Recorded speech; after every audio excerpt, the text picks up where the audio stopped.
Welcome to Psychology Refresh. Today we're going to go over the 7 easy techniques to make small talk with anyone. Make sure to watch each one of them so you will never run out of things to say.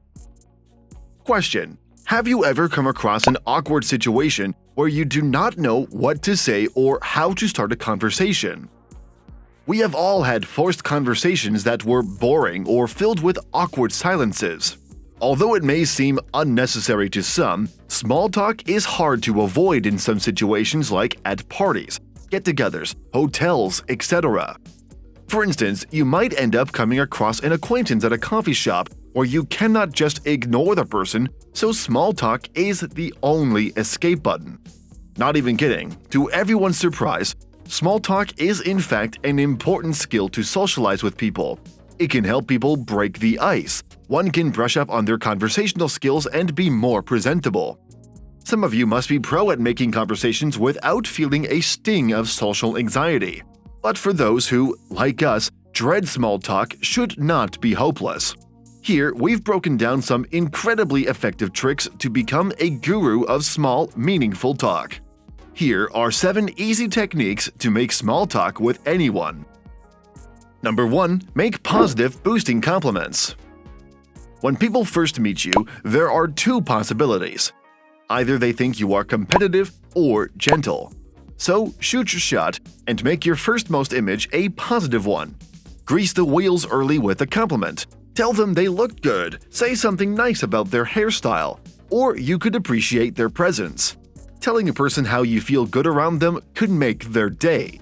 Thanks for being here. I'm a really big fan, so this is an honor. I love being around people like you. My guy. People meet you. Good to meet you too. By the way, congrats on the mustache. The mustache, lower piece combo.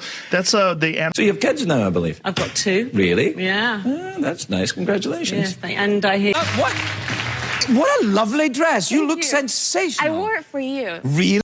Things like this will generate positive energy, and it will automatically be easier to start a conversation. You really do not have to do anything in particular to make the small talk go well. This just amplifies positive vibes. Such gestures are truly contagious. What you say will come around in full circle. You will be remembered for your kind words, and that person would start to think highly of you. Always remember to keep compliments platonic. Any sexual remark will worsen the situation. Make sure you do not sound manipulative at all.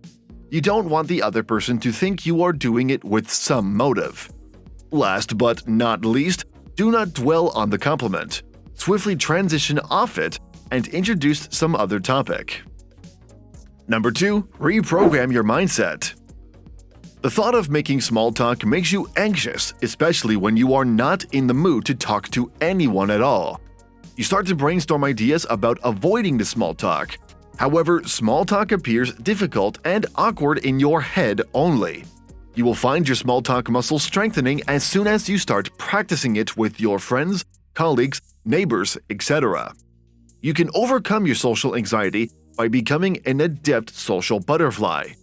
Do not let your overthinking make you think otherwise.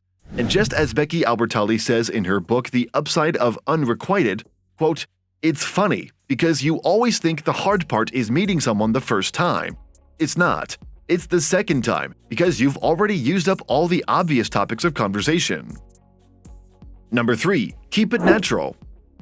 You know that small talk is not based on functional things. It is about the lesser important stuff that happens in our lives. You do not have to structure your small talk properly. It has to be raw, spontaneous talk. Once you initiate a conversation, you'll realize how one thing is connected to another, and there are so many things that you didn't know you could talk about. Just do not ever suppress your instincts. Say whatever topic comes to your mind. Talk about something you like, and you will be somewhat invested in it and not feel odd at all. By keeping it natural, you can facilitate bonding with the person you are speaking to. Just contemplating the energy needed to start a small talk tires you. We can absolutely relate. However, you can translate it into a light, fun conversation about something you have in common with the person you are talking to. Keep it natural. Let the conversation flow free. If you are enjoying our content, please give this video a like, subscribe to our channel, and do not forget to turn on the notification bell. Number 4. Toss out potential topics. All of us have committed this mistake of indulging in a linear small talk where we say something and then stare over at the person to say something similar. Pretty awkward. Here is a life-saving thumb rule. Keep your talk as random as you can. Toss out topics, transition from one topic to another that you and the person you are speaking to might find interesting. Small talk needs to get big at some phase, Maeve Higgins. And yes, it is not only the weather that you can discuss. You can have a word about a famous TV show or a trendy hairstyle or coffee flavor. Do not just sit there and wait for someone to take the conversation somewhere interesting. No need to stress though if you can't think of anything. You can even Google some interesting icebreakers. You can do it. Number 5. Ask questions. What and how? One of the best ways to kickstart a conversation is by asking questions. You can channel your curiosity into asking people a small series of questions to generate a range of topics to talk about. The what questions have brief answers, whereas the why questions are likely to yield longer responses. For instance, the answer to what time did you reach is short, but why were you late is comparatively longer. See, easy peasy. Mina Kendasamy makes it easier to understand when she says, quote, "Conversations here follow the same pattern, an endless back and forth relay of absolute pointlessness. No question demands an honest answer. A question is asked as an exercise in formal behavior. Questions that are greetings, questions that are placeholders, questions that fill awkward gaps, questions to suggest an interest that does not exist, questions that pretend to listen. Never ever a question that seeks to know. Don't fret, ask." Number 6. Don't rush into your favorite topic.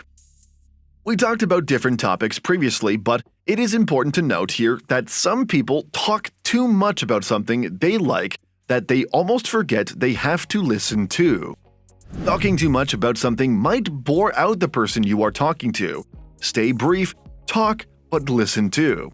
Save your favorite topics for some other conversations. Number 7. Speak kindly. It can be hard for some people, especially introverts, to socialize and initiate conversations. The fear of starting a chit-chat and then dwelling in it can seem daunting at first. To counter this, remember to be kind to yourself and the people around you. Don't force yourself if you do not feel comfortable. Take a deep breath. Do not let your anxiety get on your nerves. It's completely okay to make mistakes. In fact, you should make mistakes to learn and improvise. Speaking of how being kind to others, do not ask unnecessary questions. Being too nosy can really turn people off. Speak less but full of value. The last word. By following these quick hacks, you can rock your small talk with anyone, even have some meaning in it. Stay true to yourself and have confidence in who you are. Start with one technique at once, and you will quickly improve your small talk skills with everyone you'll meet. These videos will be really helpful for you.